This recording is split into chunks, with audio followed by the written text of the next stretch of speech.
Bien, fidèles téléspectateurs, bienvenue à cette interview exclusive nous accordée ces jours par le gouverneur honoraire de la Banque centrale du Congo, M. Jean-Claude Massangou Moulongo.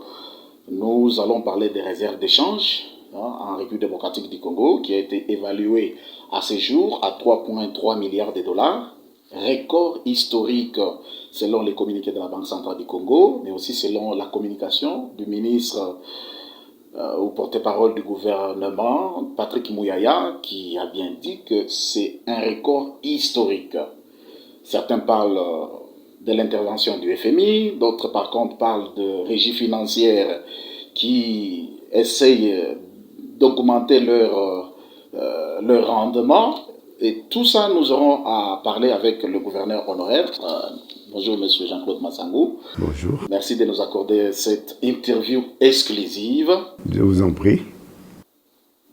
Commençons par le commencement. Pouvez-vous nous expliquer ce qu'on appelle le concept réserve d'échange? Les réserves de change de la Banque centrale ou de toute banque centrale, ce sont des avoirs en monnaie étrangère.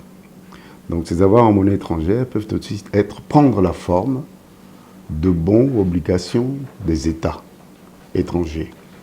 Tout comme lorsqu'une banque centrale achète de l'or, l'or aussi est compté dans les réserves de change. Ces réserves de change servent à réguler le taux de change et servent également, entre autres, à payer les dettes souveraines, donc les dettes des États. Ça, c'est le concept même des réserves de change. Maintenant, il faut que ces monnaies étrangères que les banques centrales achètent soient convertibles librement. Cela veut dire quoi? Que si vous voulez acheter, par exemple, des dollars américains, nous tous, nous savons que sur le marché financier, tout le monde accepte le dollar américain. Si vous voulez acheter une monnaie africaine, par exemple, on sait que tout le monde n'achète pas des monnaies africaines. Donc on ne va pas acheter des monnaies africaines, on va plutôt acheter des monnaies qui sont utilisées dans le commerce international. Voilà. Merci pour cette déjà lumière. Et vu vous avez une forte expérience à la Banque centrale du Congo, qu'est-ce qui peut être à la base de cette hausse historique des réserves de change en République démocratique du Congo? Il faut d'abord comprendre comment est-ce que la Banque centrale fonctionne. Donc, elle fait des achats de devises, donc ce sont des opérations d'achat de devises du marché congolais. Elle fait des opérations de rachat des devises ou des recettes fiscales qui sont payées en devises. Et puis également aussi, lorsqu'elle est en programme avec le Fonds monétaire international ou la Banque mondiale, elle reçoit aussi des devises provenant de l'étranger, d'un financement par exemple. Et de l'autre côté aussi, le dernier point qui est de l'actualité, c'est le DTS, donc des allocations de DTS, de droits de tirage spéciaux que le FMI alloue à certains pays. Voilà. Maintenant, pour ce qui est du DTS, ce sont des avoirs internationaux créés par le Fonds monétaire international qui se basent sur un panier de monnaies. Et essentiellement, encore une fois, ce sont les monnaies qui pèsent dans le commerce international. Donc vous avez le dollar américain, vous avez la livre sterling, vous avez les yens japonais, vous avez l'euro, puis vous avez également aussi le yuan chinois, le RMB chinois. Donc ça, c'est le DTS. Et tout récemment, je crois que c'est en août dernier, où le conseil d'administration du Fonds monétaire international, pour aider ces pays membres de faire face aux conséquences de la pandémie de Covid-19, le conseil d'administration a approuvé à ce qu'on puisse allouer un certain montant, qui est un montant historique aussi, où le FMI a décidé d'allouer à peu près 450 milliards de DTS, qui équivaut à 650 milliards de dollars. Sur les 650 milliards de dollars, l'Afrique en a eu 33 et la RDC a eu 1,5 million.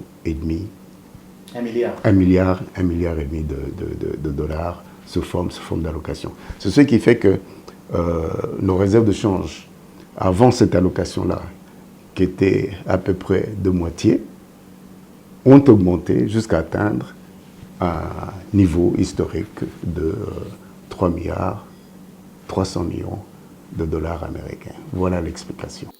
Merci bien pour cette explication qui est bien sûr très claire. Parlons un peu de cette hausse ou de la baisse, en cas d'hausse ou de la baisse des réserves d'échange. Est-ce que cela peut-elle avoir une incidence directe sur la santé de l'économie ou du social dans un pays de manière générale ou en voie de développement en particulier? De manière générale, une hausse des réserves de change est toujours bénéfique. Okay? Ça vous permet de faire face aux demandes internationales, comme je l'ai dit tout à l'heure, le paiement des dettes souveraines. Nous commerçons avec le monde entier. Or, la RDC est un pays avec une économie extravertie. Cela veut dire que nous importons plus de biens et services que nous n'en exportons. Donc ça nous met dans un déséquilibre et cela n'est pas à notre avantage. Donc par conséquent, il faudrait, et vous avez entendu beaucoup le gouvernement, la Banque centrale et pas mal d'économistes dire que, bon, écoutez, il faut diversifier l'économie de la RDC pour pouvoir transformer les produits de base, les matières premières, en produits semi-finis, en produits finis, pour nous permettre à ce que nous puissions avoir une économie beaucoup plus saine et une économie qui est résiliente. Donc, une économie qui peut faire face à des chocs exogènes, comme par exemple la crise financière en 1998, comme aujourd'hui. En 2008 En 2008. Okay. En 2008. Et comme la pandémie de Covid-19. Okay. Donc, il y a toujours un incident. En cas de hausse, en cas de baisse, toujours. Bien sûr, bien sûr, bien sûr. Et sur le social, bon, je prends encore un exemple. Nous importons beaucoup d'aliments, de produits alimentaires. Lorsque les produits alimentaires augmentent, il y a une incidence sur l'économie ici en RDC. Et si, par malheur, nous n'avons pas suffisamment de devises pour faire face à cette augmentation de prix ou à la demande de produits alimentaires, nous serons en difficulté. Donc l'incidence et sociale est également là. La RDC est-elle entrée, avant de parler de la zone stratégique, parlons un peu le fait que la RDC a conclu avec le Fonds monétaire international un programme dont la première étape consiste à un décaissement d'un crédit d'1,5 milliard, donc 1,5 milliard de dollars américains étalé sur 3 ans. Peut-il figurer parmi les raisons qui ont mené à cette hausse des réserves d'échange? Je pense que vous l'avez déjà répondu, peut-être pour ceux qui nous regardent et qui nous écoutent, expliciter d'une fois de plus. Oui, je l'ai dit tout à l'heure. Donc, lorsqu'on a un financement qui vient de l'étranger, ces devises-là, provenant du Fonds monétaire international, de la Banque africaine de développement, de la Banque mondiale, ces devises-là peuvent entrer au pays via la Banque centrale. Et lorsque ces devises entrent dans le système bancaire à la Banque centrale, à ce moment-là, vous avez une augmentation des réserves de change. Ces réserves de change peuvent ne pas être exclusivement pour la Banque centrale, parce que la Banque centrale doit aussi, si l'argent est pour le Trésor, elle doit créditer le compte du Trésor avec de la monnaie congolaise, mais elle garde les devises. Et en gardant ces devises-là, oui, le niveau de réserve augmente et la Banque centrale se servira de ces devises pour réguler le taux de change et également aussi pour payer les dettes extérieures, les intérêts de la République démocratique du Congo. Donc le 1,5 milliard dont vous avez parlé tout à l'heure, effectivement, va augmenter les réserves de change de la Banque centrale. Mais à ce stade-ci, je ne suis pas sûr que le 1,5 milliard ou une tranche de ces 1,5 milliard soit déjà décaissée. Mais de toutes les façons, avant que le programme n'entre en vigueur, le FMI avait déjà fait une opération de 500 à 700 millions de dollars eh ben, qui ont eu le même effet que lorsque nous obtiendrons une tranche de 1 milliard 500 millions de dollars. Est-ce qu'avec cette hausse des réserves de change, pouvons-nous dire ou conclure que la RDC est entrée dans une zone de stabilité monétaire? Dans tous les cas de figure, une hausse de réserve de change en ce qui concerne la République démocratique du Congo est toujours bénéfique. Plus vous en avez, plus vous pouvez intervenir sur le marché, vendre de la devise pour stabiliser votre monnaie, qui est le franc congolais. Maintenant, on entre dans une zone de stabilité. Il y a aussi le gouvernement qui, dans l'exécution de son budget, doit également faire sa part. Et sa part, c'est exécuter un budget en équilibre. Lorsque le budget est en équilibre, il n'y a pas de déficit, donc par conséquent, il y a moins de pression sur le franc congolais et la Banque centrale ne va pas intervenir. Mais lorsqu'il y a déficit et qu'il y a création de monnaie, la Banque centrale, à un moment donné ou à un autre, devra intervenir sur le marché pour essayer de défendre sa monnaie, la stabiliser. Elle puisse aussi faire face à la hausse généralisée des prix qu'on appelle inflation. Et peut-on avoir quelques perspectives d'avenir sous forme d'analyse du secteur bancaire congolais dans les 3 années à venir? Oui, vous savez, petit à petit, nous sommes en train de sortir de la pandémie. Et je dis bien petit à petit. Vous avez entendu le gouvernement, la Banque centrale, prendre toute une série de mesures lorsque nous étions pleinement affectés par la pandémie, des mesures économiques, des mesures fiscales, des mesures réglementaires, des mesures monétaires pour protéger notre économie. Et bien sûr, des mesures sanitaires. Maintenant, les banques commerciales ont suivi certaines de ces mesures qui étaient édictées par la Banque centrale. Donc, il y a eu ce phénomène où les entreprises étaient fermées, où il fallait travailler à la maison ou rester à la maison. Donc, les banques, dans les 3 ans à venir, leur plus grand défi est le défi de la digitalisation. Donc, c'est de pouvoir automatiser leurs opérations, leurs processus bancaires, de manière à rendre un service très rapide, efficace à leur clientèle. Maintenant, c'est un long cheminement qui est jonché d'embûches, d'obstacles, sur le plan organisationnel, sur le plan des ressources humaines, sur le plan technologique, sur le plan de la sécurisation des données de la clientèle par les banques.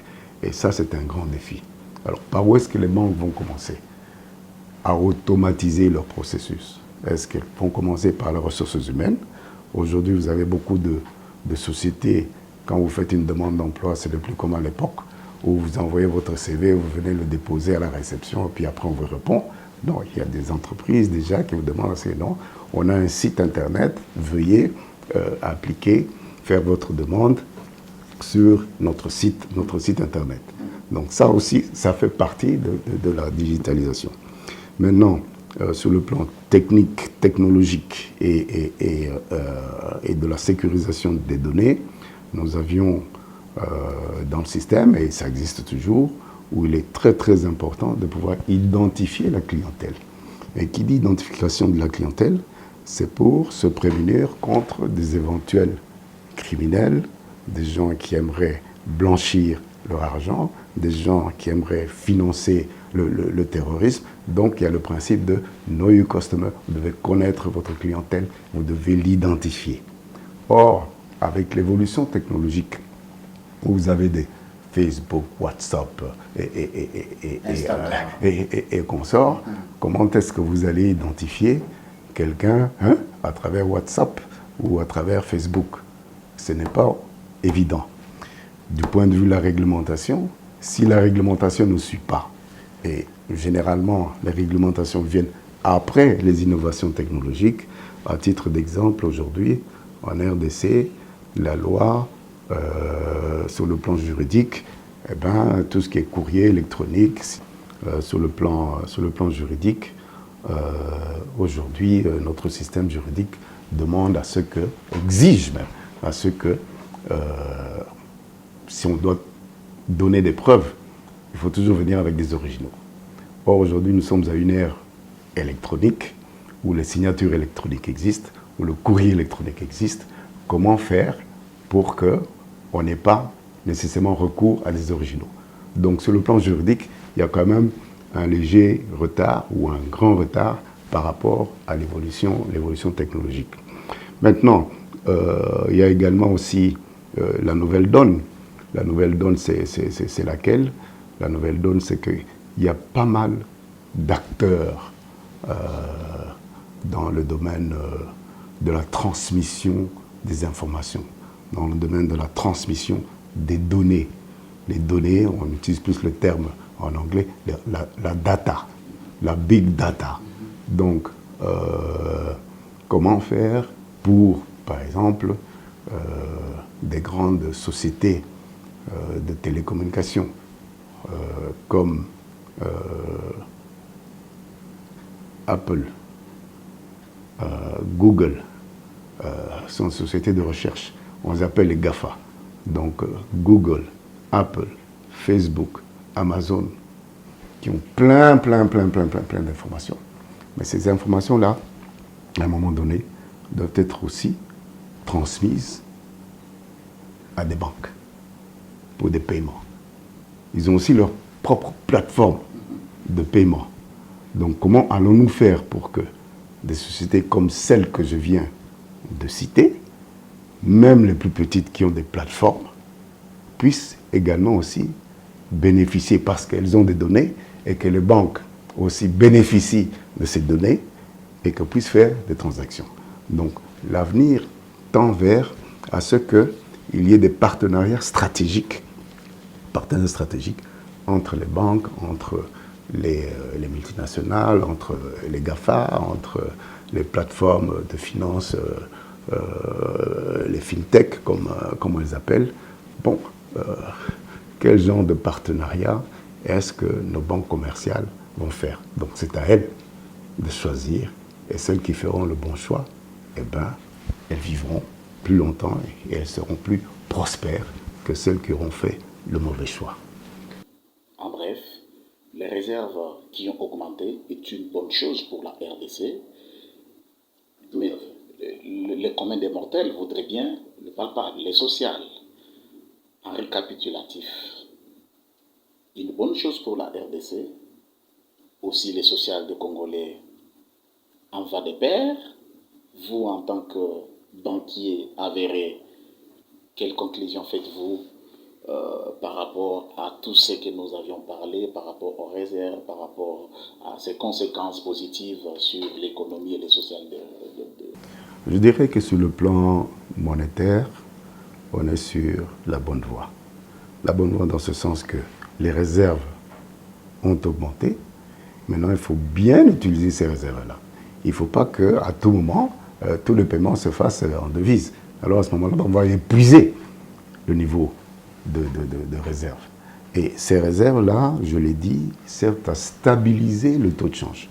Lorsque vous avez un taux de change qui est stable dans la durée, ça permet aussi de stabiliser les prix des denrées alimentaires, les prix des produits pharmaceutiques. Alors à ce moment-là, le social est atteint en partie. L'objectif du social est atteint en partie. Parce que vous avez une stabilité des prix, vous avez une stabilité de la monnaie, notre monnaie, le franc congolais. Et ça, c'est une bonne chose pour le Congolais et le Congo. Maintenant, l'autre partie dont j'ai expliqué tout à l'heure, il faut que aussi l'État fasse sa part des choses. Et sa part des choses de l'État, c'est d'avoir une économie qui tourne à plein régime, qui permet à ce qu'on puisse mobiliser les recettes fiscales. Et quand on mobilise les recettes fiscales, ça permet à l'État de ne pas recourir à la Banque centrale en cas de déficit. Voilà.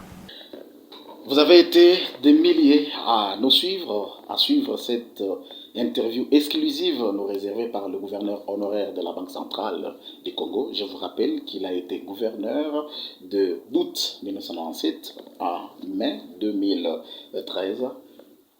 Monsieur le gouverneur, merci d'avoir répondu à nos questions. Je vous en prie.